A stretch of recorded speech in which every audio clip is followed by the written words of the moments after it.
Hey, before we get started, hit the like button for me and consider subscribing. You don't have to, there's no pressure, but wouldn't it be cool if you did? Let's get started.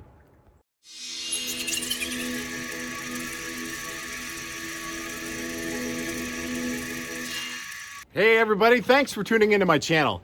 Today we're going to talk about a casting technique that'll help reduce tangles in your line, specifically when fishing a nymph dropper and indicator setup. So after watching this tutorial, I hope that you can lessen the amount of tangles that you find when you're casting. You don't want to avoid fishing these 2-fly and indicator setups just because you're worried about getting tangled. And with this technique, I'm sure you'll be able to overcome those. And stay tuned to the very end because I'll give you a pointer that you must consider when fishing these type of setups. All right guys, let's do this. Fish on. Okay, for demonstration purposes, I'm using my Sage 4-weight TCR. It's a 4-weight rod. And the setup I have, as you can see here, I've got a black snow cone chironomid. And about 2 feet up, I have a big squallow nymph. And then about another 2 feet up, you can see I've got the indicator. So you can kind of see the setup here.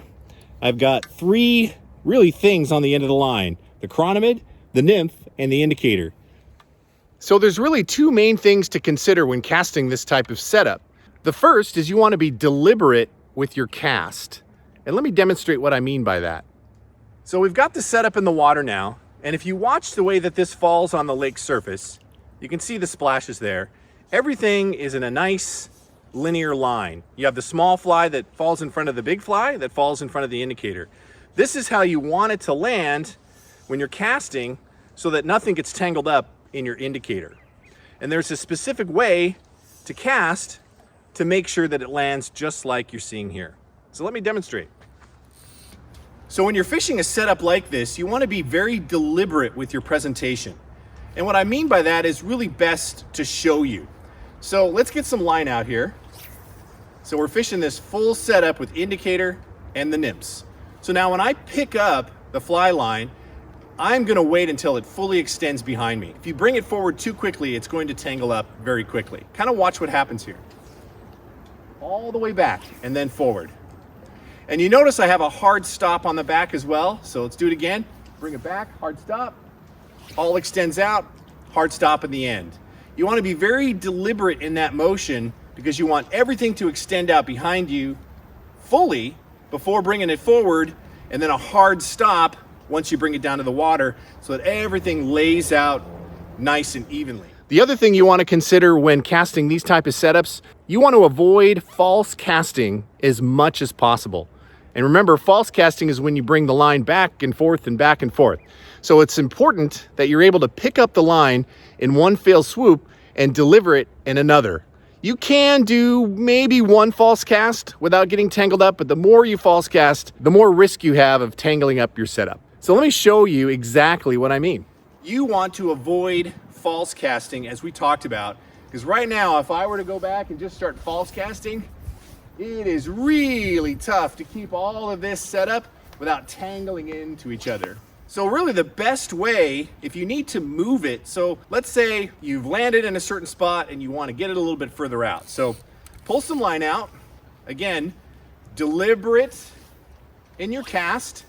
Let it all fall down in the water and then immediately do it again. And now I've just casted about another 20 feet out. So try to avoid the false casting because it does make a mess. So the other thing you want to eliminate is any slack line through your fly rod all the way to the indicator. You want to eliminate any slack line before picking it up. Now in a single motion, I'm going to eliminate that slack. I'm going to perform a single haul and then do the cast. Let me demonstrate what I mean. So first, I'm going to pull the line straight until the indicator starts to move. And then I'm going to perform a single haul, which is pulling down on the line while lifting the rod, just like that, and then deliver it back out.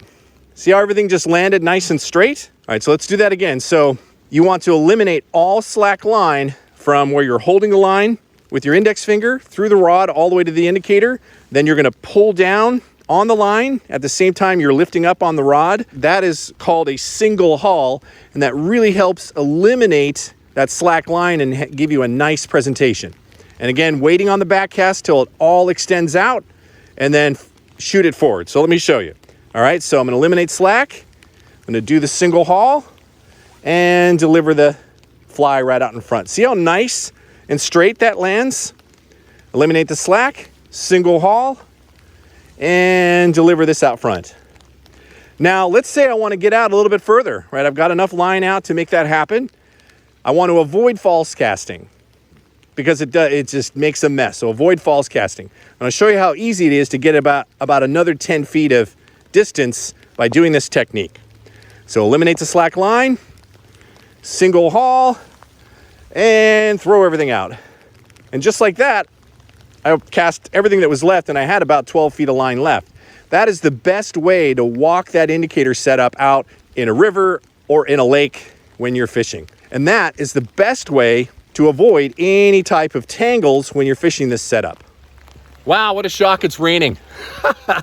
Every time. Oh well.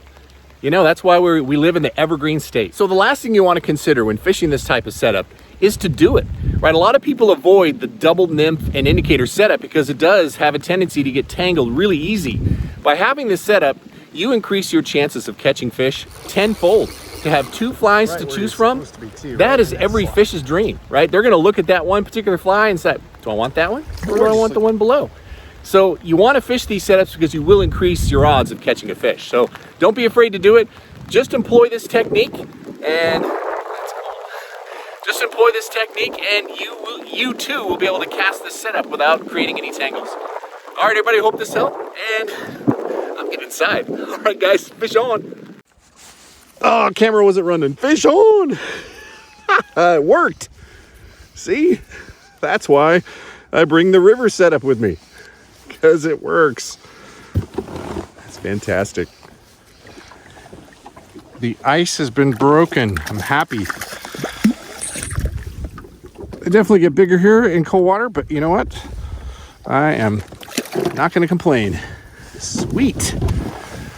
Let's catch another one. Oh, there we go. Fish on. Oh, he hammered it. Whoa. Whoa, that's it. He's got some spunk. Wow. Gotta like that. Come on, baby. So I tied on along with my Chronomid, I have a San Juan worm. So it's possible he took that. There's my nets in the front of the boat. Oh, he did. He took the San Juan worm. Wow, nice fish. That's great. Come on. Get in the net. You're almost there. Oh, he's almost too big for the net. Wow. Very nice. It's probably 18 inches. Wow. All right, buddy. But that is why you want to fish two flies. Wow. Thank you very much.